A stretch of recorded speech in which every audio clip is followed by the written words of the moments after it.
Hey everyone, welcome to Buzzing About Romance, a quick shot of romance. I am Becky, and joining me for this episode is Leah. Hi, Leah. Hi, Becky. So on this episode of A Quick Shot of Romance, we are actually going to review the Buzzing About Romance book club selection for March of 2024. Yes, we are. So on this episode, we are reviewing What Saves Us by Maggie Gates. This is book 3 in the Falls Creek series. We'll link the synopsis of the book and our on-the-shelf show notes at buzzingaboutromance.com. Leah, was this your first read by Maggie Gates? It is my first read by Maggie Gates because it's one of those authors where you guys have been raving about her, and I'm like, I can't sit down and read like 5 novels by this one person in like a week because I don't have the time for that. That's fair. So I've been holding off, but I am kicking myself because, but also, so my youngest had a swim meet this weekend. So yesterday I just did novellas, but today I was finishing up the read for this. And honestly, I'm sitting at this meet with like people all around me, and like I am holding back the tears. Thankfully, it's hot as like AF and like like really humid. So it's like I could be tearing up from like the chlorine and everything. But yeah, I was like, this is not a book to be reading like in like public because I mean it is like there are some delightful scenes between these two characters, but the emotional like hits just kept on coming. And they just keep on coming. The whole freaking book. So the release date for this book is September 4th of 2023. This is a blue collar first responder, brother's best friend, close proximity. Our hero in this book is very much a damaged hero. There is an element of suspense, stalker, kidnapping kind of happening in the background. Our hero is a dirty talker. There's a lot of emotional trauma in this book. Oh, hot damn. Shane, our hero, is an unexpected protector. We have a real-bodied heroine, single mom, slow burn, small town romance. Yeah. Series is Falls Creek. This is a series of standalones. Dual first-person point of view. Put out percentage on this book is 66%. Is there a third act breakup? There is not. There isn't. It actually takes, I don't know. Yeah, I don't know why you wrote that because I was like, I'm just gonna fight with her on the episode. No, because there isn't a third act breakup. No, like it is a slow burn, and it actually takes them a long time before they actually get together in the book. Not that like Shane, like so it's Shane and Beth. Shane is like in it from the get-go, but yeah. He was in it before she even knew he was interested in being in it. Yeah, but things in the story, it makes sense. It does. So the setup of this, like I said, this is book 3. You do not have to read book 1 and book 2 because I came into this book completely blind and I was not lost on anything. The only great thing about book 1 and book 2 is we see the progression of Beth moving to town. We see her moving to town. We see her start this affair that ends up with her being pregnant.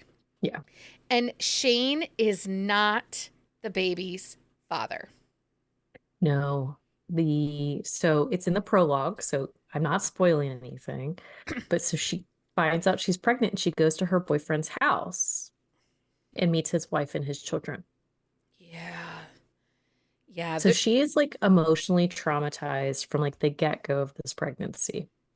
She is, and her and baby daddy are co-workers within at the university level. And is he her advisor more than just her co-worker? No, he's a professor and she was his TA. So there is that connection. Like she's still having to deal with him on campus. So Beth, our heroine, obviously, at the beginning of the book, she is pregnant. She is very pregnant. She is due to give birth. And she is really struggling with what her life is going to look like. Her brother, Hale, Austin, he's book 2, and he's fallen in love. And he's moved into his own place. Well, and he moved to the small town for her, like Right. which they talk about in the story. So she had moved to this small town and like fell in love with it and decided she was going to stay, and like she was like working at the university, and then he moved because like she needed him.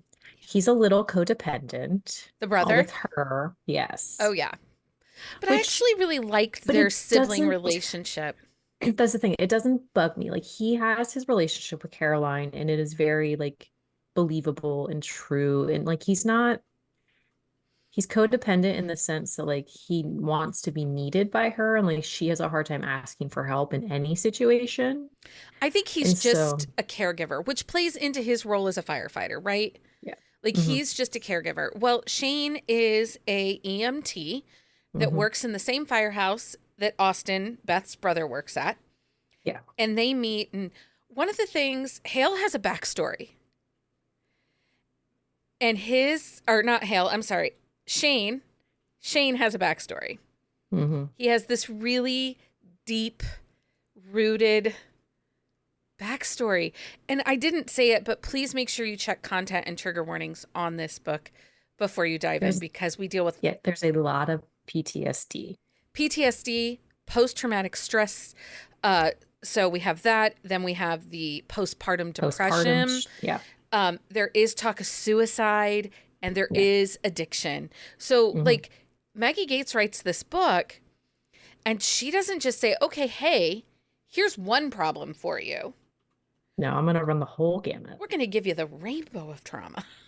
Well, but as you're reading it and like as like you learn more about his traumas and her, I mean, you're kind of living her traumas as it plays out because a lot of hers is like what like creates the book. But like in his traumas, like underlying things, like he has worked really hard to get to where he's at, but he's still like is still constantly dealing with it. And like he recognizes that he's in therapy, he is in support groups, like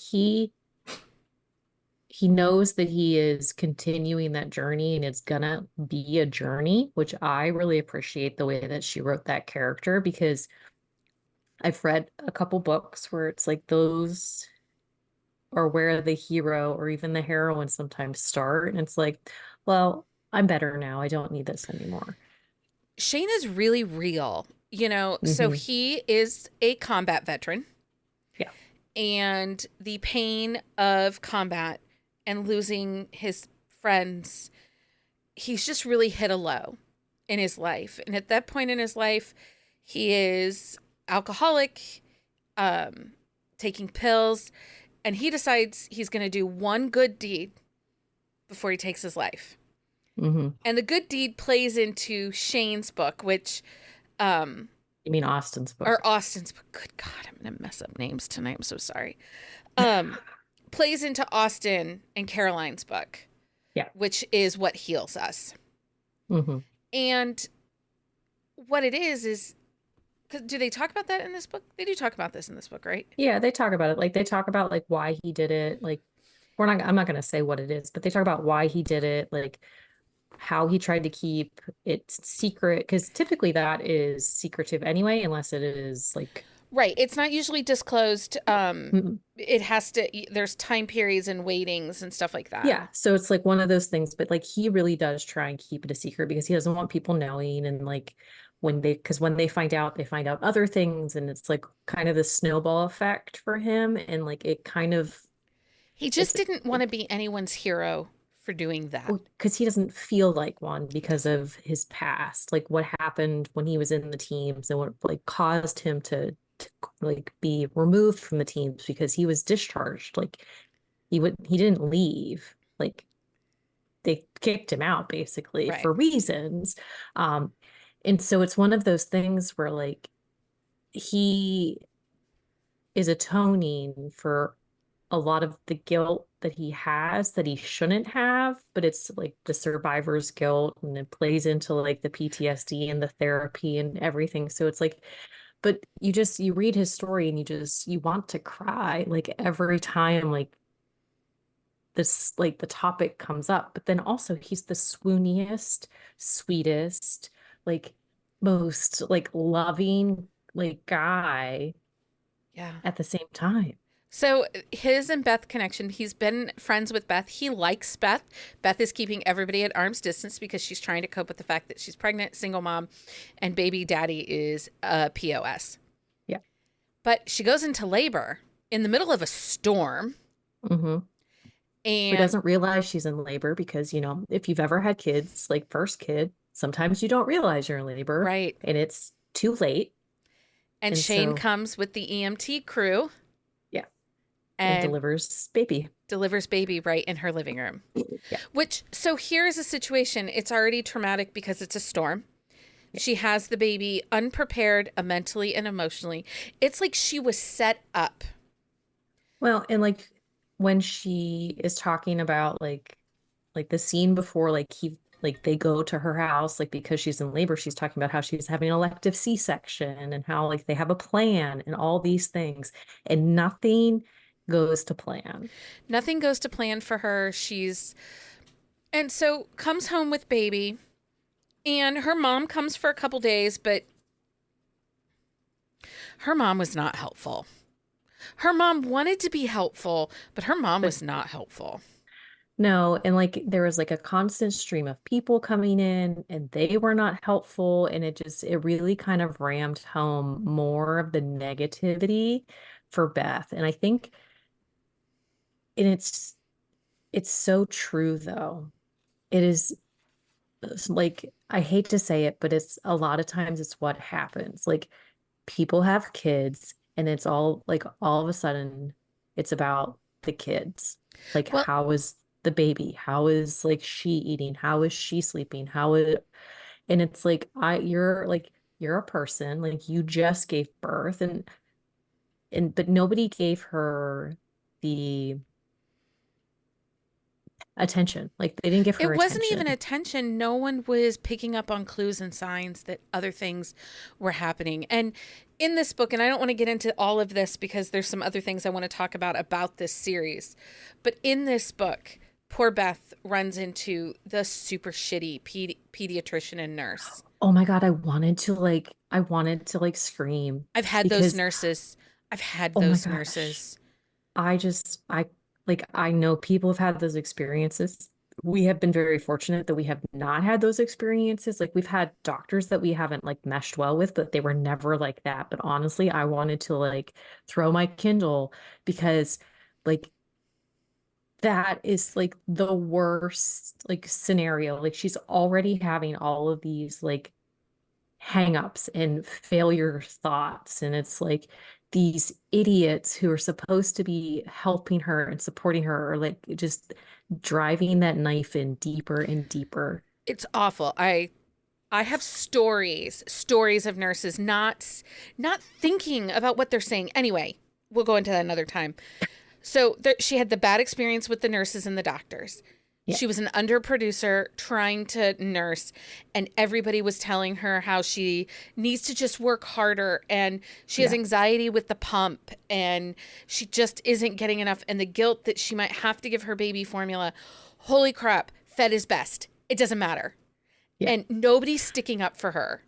Well, but nobody's even asking her what she needs. Like they're Right. not asking her what she needs. How is she feeling?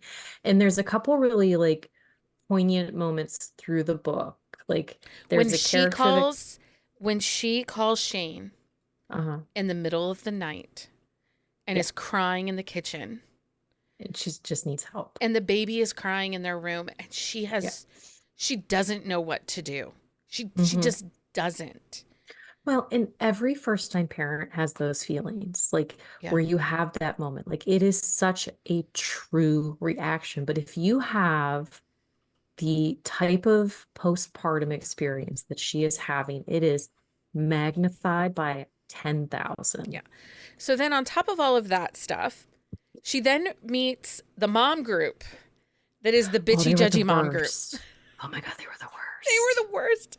The And at book worst. club on Friday night, when we were talking with Maggie, she shared, she was like, I fell into one of those groups and it was awful. Mhm.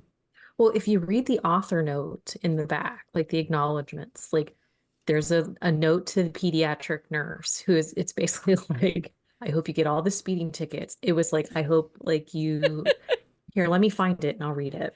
Okay, Because before we get to that though, I do there was there anything else parent moments? Oh, okay, and I don't want to give it away because it's kind of spoilerish, but Shane's newest addition to his tattoo, mhm. that might have been the most underrated, grandest, not to meant to be grand gesture in the Oh yeah. whole world of romance. It was something. Well, and like she sees it, and then what he says at the end of that chapter, but then it just like moves on to the next. I was like, why didn't she say something about that?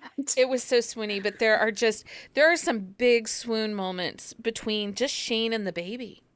Oh, I know. Like Amanda mentioned he it in our is episode about playlists, about a song coming on and him mhm, singing that mhm. song to the baby to rock Yeah. her to sleep. And Yeah, like like it's one of those things where like he had this connection with Kat and he just loved her hard. Like he did not care that she was not his. He did not care there was no DNA. There was no care in the world. Like that girl was his. And like, and I just really loved that. But like, there's a moment later in the book, I'm not going to say who it is, but the character comes in to the story and Shane asks Beth if she trusts her. And Beth's like, she asked me how I was. She didn't ask about Kat at all. So, yes, I do. Like, she went with her gut. yeah. And I thought that was a really interesting moment, Well, especially with who the character and was. that brings up, I will say, I commend Maggie Gates on this book because she left no plot hole. No. Every little thing you wanted tied up for this couple in this book is tied up. Now, did she leave me desperate for more in Falls Creek? Yeah. 1,000%. There are so many other characters, and I want to talk about that really super quick. The town of Falls Creek is a character in and of itself, and It you really is. have some Like, there's amazing side characters. well, like, you have the Granny Gang, you have Brandy Jean. Brandy Jean, who smells of love sweat. Yeah, like she's like you smell her coming, but She she leaves loves glitter hard. everywhere she goes. But she loves hard. And like that's the thing. And like when you like and she's a she just is a great character. But the Granny Gang and the way that they rate them when they're working out and they're sitting in their lawn chairs, and there's just so many little pieces of this story. Like there's enough humor mixed in that you are not like in an emotion like you're in an emotional funk because Maggie Gates like ruins you. Yeah. But at the same time, there's enough upness in it that you And like this you're is a not chunky book. It's a chunky book, it but doesn't it feel reads chunky so though. fast. It does not.